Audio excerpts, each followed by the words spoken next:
What made the PS3 the best Blu-ray player of all time? Let's check it out.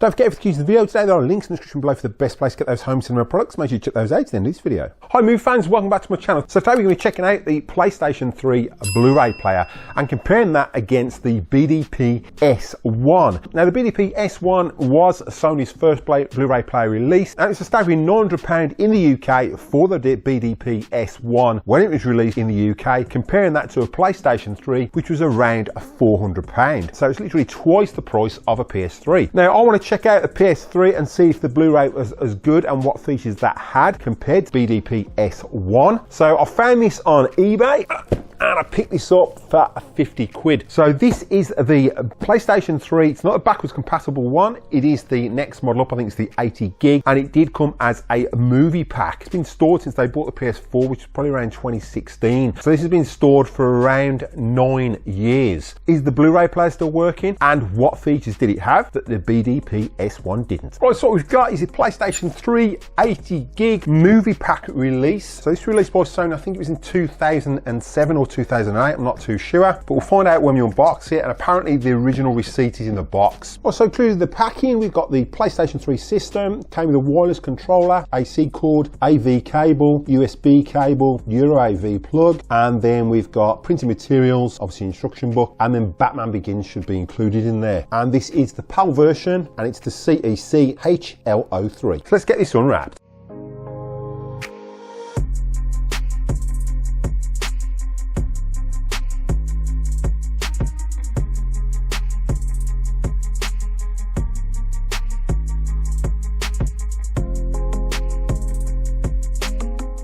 So packing wise, it came with a controller. It's a 6-axis controller that it came with. We've got the AC cord, the USB charging cable for the controller, a HDMI. We've actually got the movie as well. So it came with the movie, Batman Begins, on Blu-ray. So this is a packing deal that you got with the PS3. This may have been because Sony was struggling to sell Blu-ray players. I'm not sure, but this was a pretty great deal, I'm assuming. We've got the receipt. So on the receipt, it was bought from HMV. So it was purchased on the 12th of the 12th 08, and they paid £291, which I think was a pretty good deal for a PlayStation 3, Blu-ray movie, and 3 games included. So it must have been a deal that was going on back then. All right, so let's have a look at the console. So this is the second generation PlayStation 3. Came with the same artwork that you got with the original one. Obviously it wasn't backwards compatible, so you had no SD card connections and you only had 2 USB connections on the front. This was a satin silver instead of a chrome, so that's how you could tell the difference. Looking at it, it's been looked after by the looks of it. There's hardly any scratches. There's a few marks, but the scratches on it are pretty minimal. Well, you can see when I put it in the light, there's not many marks on there. On the side, this is where your hard drive was stored. It's still got the original sticker, so this has never been opened, so hopefully this still works. We've got the original sticker on the back, on and off switch, HDMI, Ethernet connection, optical output, and this was your old connection. If you had a PS1 or PS2, you could use that. Got a little bit of a scratch there, but nothing major. On the side, looks like there's a fair bit of use because there's still dust in there. So let's get this connected up to the plasma and see how good it works. So looking at the BDP S1, obviously you've got the aluminium top and nice glass front, but I think that's basically all you're paying for. This, and I'll put a link to the video at the end of this one, this was so slow at booting up, it was beyond belief. We're going to see how fast the PS3 boots up and plays that Blu-ray disc, what the actual quality was, and we're going to check out the features that the PS3 had for Blu-ray that the BDP S1 didn't, for that hefty £900 price tag compared to just under £300. Right, so the 6-axis is dead. Not sure how long that's been flat, but we'll get this plugged in with the USB and it should still control the PS3.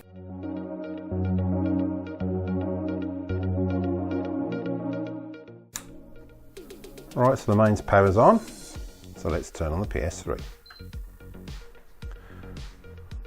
Right, so the PS3 is turning on. And that's booting up a lot quicker than what the BDP S1 did, which is shocking.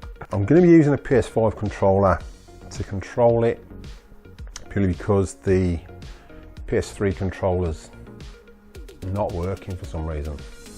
So user 1, whatever, I'm going to that.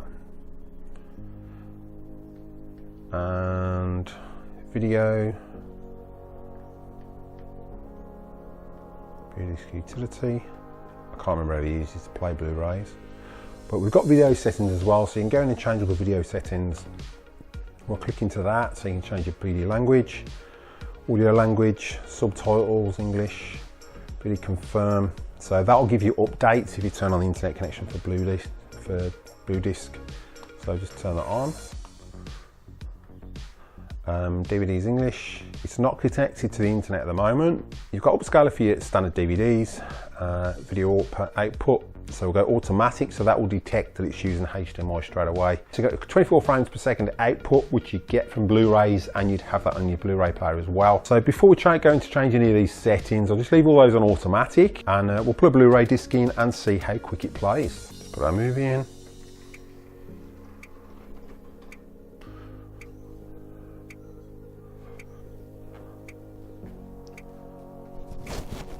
So it's taken a couple of seconds. Whoa, that was quick. That's way quicker than the BD one. I think it took about a minute to literally find it was playing a Blu-ray disc, which is shocking considering like Sony have got the PS3 out before and they released that player and that took so long. So going into the menu, is the menu coming up? Yep. Looks like it's doing something, and yeah, straight away. How fast is that? That's mad. That's quite shocked me. I mean, I've never played a Blu-ray disc in a PS3. It's the first time I've ever had a PS3 play one in. I did own a PS3, but never played Blu-ray movies in it. I bought a Blu-ray player about a year after the Blu-ray players came out. That is spinning that disc up really fast, way better than the BD PS1, and the movie's playing straight away. So if we can scan forward, yeah. So we'll just scan forward. I won't play any, but the picture quality is pretty reasonable. I don't want to get a copyright strike, but you can see that is playing Blu-ray disc fine, and the picture quality on that plasma is awesome. So back out of that, quick playback so I don't get a copyright strike. So do you want to quit? Yes. And that should go back to the home menu. So in my opinion, the PS3, just on that speed alone, was way more of an investment than paying for the BD-PS1. Now, the other features that the PS3 did have was obviously you could play games on it, but then you had internet access, which you didn't have with the BD-PS1. You wasn't able to update that. You'd have to download it from a disc, and there was no Ethernet connection. At least on the PS3, you had wireless connection and you had Ethernet connection compared to the BD-PS1. So you had those features as alone, but there's another feature as well, which is quite surprising. Again, the BD-PS1 didn't have this. So we'll just eject that disc out,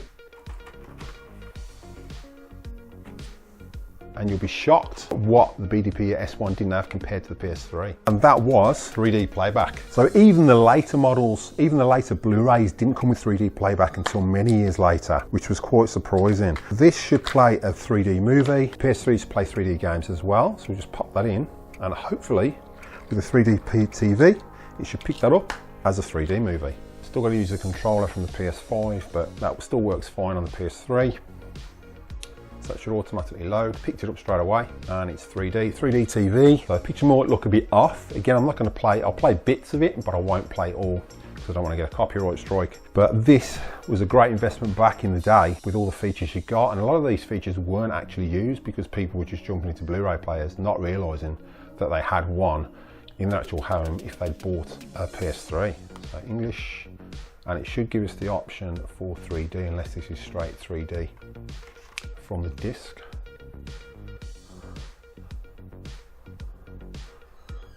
So I've got the Disney sign. Picture quality on the plasmas is just awesome. This is fantastic. If you hadn't seen the video, I'll put a link to this plasma I picked up a couple of months back. This was crated up. This has got like 5 hours of watch time. So it's coming up with 3D option. So press the 3D button to switch back to 2D. So that should play in 3D.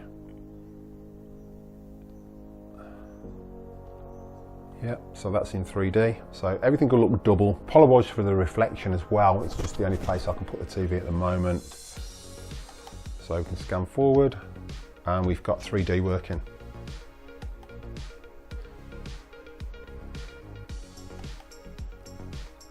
So that is playing fine. And you can see it's a 3D image. Obviously in the little square you can see it's 3D. But inside out, this is one fantastic movie in 3D. I haven't got my 3D glasses on at the moment, but you can see from the image it is playing 3D images perfect. So that was another great feature of the PS3.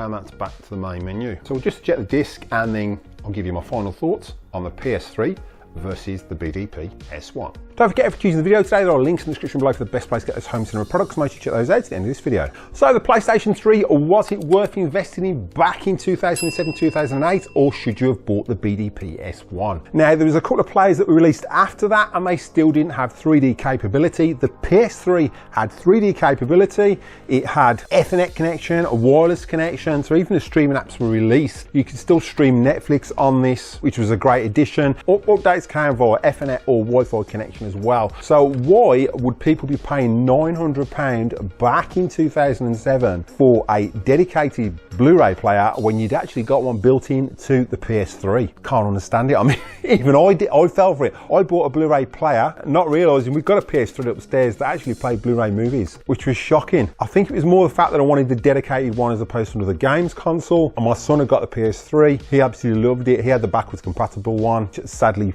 got the allotted def and stupidly we got rid of it, and then we went for the PS4. I think this was a great investment back in the day, and to have one of these that's still working now, a fat PS3. This hasn't got the yellow lighted def, so I think the yellow lighted def was obviously caused through a lot of it, maybe vertical standing it. We didn't have an issue with my son's until he stuck it vertical as opposed to horizontal, and then about a month later, 2 months later, it just packed up.